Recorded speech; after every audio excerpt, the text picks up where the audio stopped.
प्यारे बच्चों, आज हम आपको एक कहानी सुनाने वाले हैं। कहानी का शीर्षक है मिदास का स्पर्श। एक था राजा, उसका नाम था मिदास। उसके पास सोने की कमी नहीं थी, लेकिन सोना जितना बढ़ता वह और अधिक सोना चाहता। उसने सोने को खजाने में जमा कर रख लिया था और हर रोज उसे गिना करता था। एक दिन जब वह सोना गिन रहा था तो एक अजनबी कहीं से आया और बोला, तुम मुझसे ऐसा कोई भी वरदान मांग सकते हो जो तुम्हें दुनिया में सबसे ज्यादा खुशी दे। राजा खुश हुआ और उसने कहा, मैं चाहता हूं कि जिस चीज को छूं वह सोना बन जाए।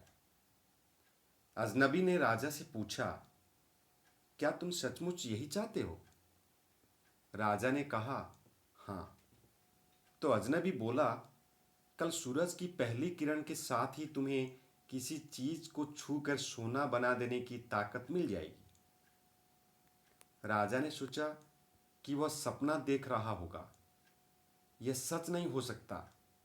लेकिन अगले दिन जब राजा नींद से उठा तो उसने अपना पलंग छुआ, वो सोना बन गया। वह वरदान सच था। राजा ने जिस चीज को भी छुआ वो सोना बन गई। राजा ने जिस उसने खिड़की के बाहर देखा और अपनी नन्ही बच्ची को खेलता पाया, उसने अपनी बिटिया को यह अजूबा दिखाना चाहा और सोचा कि वह खुश होगी। लेकिन बगीचे में जाने से पहले उसने किताब पढ़ने की सोची।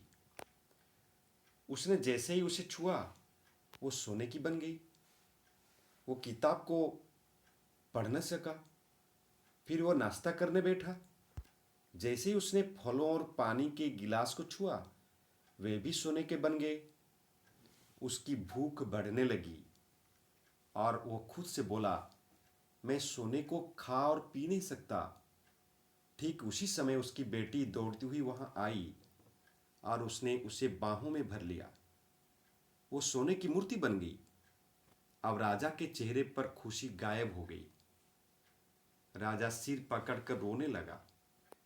वह वरदान देने वाली अजनबी फिर आया और उसने राजा से पूछा कि क्या वह हर चीज को सोना बना देने की अपनी ताकत से खुश है? राजा ने बताया, वह दुनिया का सबसे दुखी इंसान है। राजा ने उसे सारी बात बताई। अजनबी ने पूछा, अब तुम क्या पसंद करोगे, अपना भोजन और प्यारी बिटिया या सोने के ढेर और बिटिया की सोने की मूर्ति? राजा ने गिड़गिड़ा कर माफी मांगी और कहा, मैं अपना सारा सोना छोड़ दूंगा। मेहरबानी करके मेरी बेटी मुझे लौटा दो, क्योंकि उसके बिना मेरी हर चीज मूल्यहीन हो गई है। अजनबी ने राजा से कहा, तुम मन हो गए हो, और उसने अपने वापिस ले लिया। राजा को अपनी बेटी फिर से मिल गई और उसे एक ऐसी सीख मिली जिसे वह जिंदगी भर नहीं भूल सका। इस कहानी से यह शिक्षा मिलती है कि घटिया या विकृत जीवन मूल्यों से दुखी ही मिलता है, और कई बार इच्छा का पूरा होना ना पूरा होने से बड़ा दुख बन जाता है। विकृत जीवन मूल्य त्रासदी की ओर ले जाते हैं।